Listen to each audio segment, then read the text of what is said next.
بخاری کی حدیث ہے، اللہ کے نبی نے فرمایا اذا لم تستحی ففعل ما شئت، جب تیرے اندر شرم نہ رہی، جب تیرے اندر سے شرم نکال لی گئی تو پھر جو تیرا دل چاہے وہ کر. یعنی جب شرم ہی نہیں رہے گی تو انسان کے دل میں جو آئے گا وہ کرے گا، جو آئے گا وہ کرے گا، شرم نہیں رہی. اور اس ویسٹرن کلچر میں، اس پشچمی سبھیتا نے، اس مغربی تہذیب نے آج شرم و حیا کا جنازہ مردوں کے اندر تو چھوڑیے عورتوں کے اندر سے بھی نکال کر رکھ دیا ہے. ہمیں نہیں معلوم آپ کے بہار کا حال، ہمیں نہیں معلوم آپ کے بنگال کا حال. آئیے ہمارے اتر پردیش کی طرف اور لکھنؤ کی سرزمین پر بڑے بڑے حاجی، بڑے بڑے نمازی، بڑے بڑے قاری، بڑے بڑے حافظ، بڑے بڑے ملا اور مولویوں کی لڑکیاں انسٹاگرام پر ریل بنا رہی ہیں، سر سے دوپٹے اتر چکے ہیں، اسکرٹ پہن کر اور شارٹ کپڑوں میں ریل بناتی ہیں، وہ بھی بے حیائی کے ساتھ اور یانیت کے ساتھ، اور ننگی ننگی ریل بناتی ہیں، بیہودہ ریل بنا رہی ہیں. اور جب حاجیوں، نمازیوں، ملا اور مولویوں کی لڑکیوں کا یہ حال ہے تو پھر بڑے بڑے امیروں کی لڑکیوں کا حال کیا ہوگا، امیر زادیوں کا حال کیا ہوگا، ماڈرن کلچر میں پلنے والی لڑکیوں کا حال کیا ہوگا. ویسٹرن کلچر نے، پشچمی سبھیتا نے، مغربی تہذیب نے آج ہماری لڑکیوں کو اتنا بے شرم بنا دیا ہے. تصور کریں آپ، گھر میں رہنا ان کو بکواس لگتا ہے، گھر میں رہنا کہتی ہیں اس چار دیواری میں قید کر کے رکھ دیا ہے. واہ میری بیٹیوں، واہ میری قوم کی بچیوں، واہ میری قوم کی بہنوں، اپنے گھر میں رہ کر اپنے باپ کے لیے کھانا بنا دینا شرم کی بات ہے، اپنے بھائی کے لیے کھانا بنا دینا شرم کی بات ہے. ایئر ہوسٹس بن کر ہوائی جہاز میں، ایروپلین میں پیسنجرز کو کھانا سرو کرنا ترقی کی بات ہے. واہ، یہ کون سی عقل پسندی ہے اور عقل کا دائرہ ہے کہ تم اپنے بھائی کے لیے کھانا بناؤ تو یہ ذلت سمجھتی ہو، اپنے گھر میں اپنے باپ کے لیے کھانا بناؤ تو اس کو تم اپنی انسلٹ سمجھتی ہو، اور تم جب ایئر ہوسٹس بن جاؤ تو پیسنجرز کے سامنے کھانا سرو کرو، بریک فاسٹ سرو کرو تو تم اس کو اپنے لیے ترقی کی راہ سمجھتی ہو.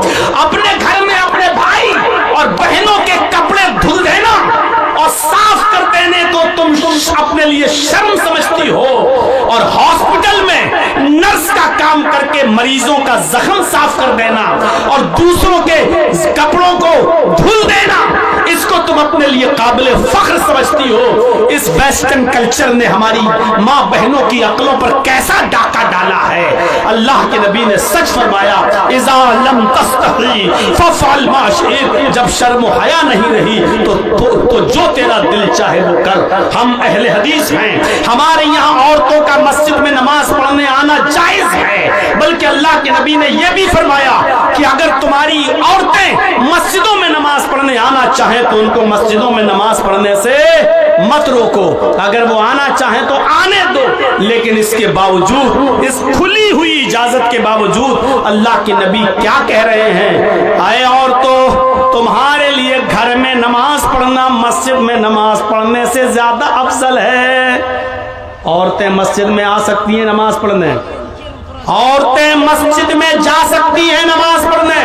عورتوں کو اگر وہ اجازت مانگیں اپنے بھائیوں سے، اپنے باپ سے شادی سے پہلے اور شادی کے بعد اپنے شوہر سے، میں مسجد میں نماز پڑھنے جانا چاہتی ہوں، تو نہ شوہر کو روکنے کا حق ہے، نہ باپ کو، نہ بھائی کو. مسجد میں اگر نماز پڑھنے جا رہی ہیں تو ان کو مت روکو. اللہ کے نبی نے کہا اجازت دے دو، وہ مسجد میں نماز پڑھنے جا سکتی ہے. اس اجازت کے باوجود اللہ کے نبی کیا کہہ رہے ہیں؟ عورتوں کا مسجد، گھر میں نماز پڑھنا مسجد میں نماز پڑھنے سے افضل ہے. اور جب اللہ کے نبی یہ کہہ رہے تھے اس وقت بھی عورتیں مسجد میں نماز پڑھنے آیا کرتی تھی، کیونکہ ان کا عقیدہ یہ تھا کہ ہم نبی کے پیچھے نماز پڑھیں گے تو ہمیں کتنا ثواب ملے گا، ہم محمد رسول اللہ کے پیچھے نماز پڑھنے کا شرف ہمیں حاصل ہو رہا ہے. نبی کے اس حدیث کے بعد، کہنے کے بعد کہ عورتوں کا گھر میں نماز پڑھنا مسجد میں نماز پڑھنے سے افضل ہے، یہ کہنے کے بعد بھی میرے بھائیوں، اس کے باوجود بھی اللہ کے نبی صلی اللہ علیہ وسلم نے اجازت دی کہ عورتیں مسجد میں آ سکتی ہیں اور جاتی تھیں۔ عورت کا گھر میں نماز پڑھنا مسجد میں نماز پڑھنے سے افضل ہے، پھر برآمدے میں نماز پڑھنا کھلی صحن میں نماز پڑھنے سے زیادہ افضل ہے، پھر گھر کے کمرے میں نماز پڑھنا جہاں وہ اپنے شوہر کے ساتھ سوتی ہے، جہاں وہ اپنے شوہر کے ساتھ رہتی ہے، اور رات میں وہ روم بند کر لیا جاتا ہے، تنہائی والا روم، بیڈ روم جس میں وہ سوتی ہے، اس بیڈ روم میں اس کمرے میں نماز پڑھنا گھر کے برآمدے میں نماز پڑھنے سے افضل ہے۔ سب دیکھ رہے ہیں آپ، ترتیب دیکھیے، ترتیب۔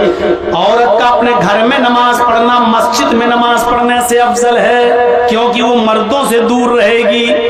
اب گھر میں بھی نماز پڑھنا ہے تو برآمدے میں نماز پڑھنا صحن میں نماز پڑھنے سے افضل ہے، کیونکہ صحن کھلا ہوا ہوتا ہے، آنگن کھلا ہوا ہوتا ہے، اور برآمدہ گھر کے ایک سائیڈ میں ہوتا ہے، تو گھر کے برآمدے میں نماز پڑھنا صحن میں نماز پڑھنے سے افضل ہے۔ اور پھر فرمایا گھر کے کوٹھے میں، کمرے میں، بند روم میں، بیڈ روم میں، وہاں نماز پڑھنا برآمدے میں نماز پڑھنے سے افضل ہے، کیونکہ گھر میں بھی لوگوں کا آنا جانا لگا رہتا ہے، خالہ کا لڑکا، پھوپھا کا لڑکا، چچا کا لڑکا، کچھ بھی ہو، پردہ تو ہے ہی نا، نہ کرتی ہیں وہ الگ بات ہے، لیکن ایک لڑکی کو اپنے چچا کے بیٹے سے بھی پردہ ہے، خالہ کے بیٹے سے بھی پردہ ہے، ماموں کے لڑکے سے بھی پردہ ہے، پردہ ہے تو ہے، سوچئے۔ تو اس لیے ان لوگوں کا تو آنا جانا لگا رہتا ہے۔ جب عورت اپنے بند کمرے میں اور بند روم میں نماز پڑھے گی تو ظاہر بات ہے کہ ان لوگوں سے بھی اس کی ملاقات نہیں ہوگی، تو فرمایا کہ عورت کا بند کمرے میں نماز پڑھنا کھلے ہوئے برآمدے میں نماز پڑھنے سے زیادہ افضل ہے، کیونکہ وہ مردوں سے اتنی زیادہ دور رہے گی۔ یہ شرم و حیا بتائیے عورت کی، عورت سے کہا گیا جتنا تم مردوں سے دور رہو گی اتنا زیادہ تمہارے لیے فائدے مند ہے، اچھا ہے۔ اور ایک اور حدیث سے آپ اندازہ لگائیے، اللہ کے نبی صلی اللہ علیہ وسلم فرماتے ہیں کہ مسجد میں جو لوگ نماز پڑھنے آتے ہو ان کو آپ نے فرمایا کہ اگلی صف، پہلی صف تمہارے لیے ثواب کے اعتبار سے سب سے افضل صف ہے، سب سے افضل صف ہے۔ اور جو لوگ پہلی صف میں نماز پڑھنے کا ثواب کتنا ہے یہ نہیں جانتے، اگر ان کو معلوم ہو جائے، آئے لوگوں اگر تمہیں یہ معلوم ہو جائے کہ اگلی صف میں نماز پڑھنے کا ثواب کتنا ہے تو تم لوگ لڑنے لگو گے اگلی صف کے لیے، اگلی صف کے لیے، پہلی صف کے لیے لڑنے لگو گے، قرآن اندازی کی نوبت آ جائے گی، پرچیاں پھینکی جائیں گی پہلے صف میں نماز پڑھنے کے لیے۔ گھر سے تم 2-2 3-3 گھنٹہ پہلے نکلو گے کہ مسجد میں اگلی صف کہیں بھر نہ جائے، اتنا ثواب ہے پہلی صف میں نماز پڑھنے کا۔ لیکن اللہ کے نبی عورتوں سے کیا کہہ رہے ہیں؟ آئے مستورات، آئے عورتوں کی جماعت، یہ اگلی صف میں نماز پڑھنے کا ثواب مردوں کے لیے ہے۔ خیر صفوف الرجال اولها وشرها آخرها، مردوں کی پہلی صف ثواب کے اعتبار سے سب سے بہتر ہے، وشرها آخرها، اور آخری صف، پچھلی صف سب سے بری صف ہے ثواب کے اعتبار سے مردوں کی۔ لیکن عورتوں سے کیا کہہ رہے ہیں؟ اے عورتوں، خیر صفوف النساء آخرها وشرها بلوا، اے عورتوں تمہارے لیے پچھلی صف سب سے بہتر ہے، پچھلی صف، سب سے پیچھے والی صف عورتوں تمہارے لیے سب سے بہتر ہے ثواب کے اعتبار سے، اور سب سے آگے والی صف سب سے بری ہے ثواب کے اعتبار سے۔ اب آپ غور کرو، جرجی صاحب نماز پڑھا رہے ہیں، اللہ اکبر، میرے پیچھے 5 صفیں لگی ہیں مردوں کی، پردہ پڑا ہے اس کے بعد پیچھے، اور اس کے بعد 5 صفیں عورتوں کی لگی ہوئی ہیں، 5 صفیں عورتوں کی لگی ہوئی ہیں پیچھے۔ پہلی صف میں مرد ہیں، مرد کی پہلی صف ثواب کے اعتبار سے سب سے بہتر ہے، 5 صفیں پوری ہو گئی۔ مردوں کی پچھلی صف سب سے بری ہے ثواب کے اعتبار سے، سب سے کم ثواب۔ اس کے بعد پردہ پڑا ہے، پردہ، اس کے بعد عورتوں کی صف لگی ہے، 1 2 3 4 5، 5ویں صف جو سب سے پیچھے ہے عورتوں کی، وہ ثواب کے اعتبار سے سب سے اچھی صف ہے۔ سب سے زیادہ ثواب کس عورت کو ملے گا جو سب سے پیچھے والی صف میں ہے، اور سب سے کم ثواب کس کو ملے گا جو سب سے آگے والی صف میں ہے۔ عورت کو پچھلی صف میں سب سے زیادہ ثواب ملے گا، کیوں؟ کیونکہ وہ مردوں سے اتنی ہی زیادہ دور ہے،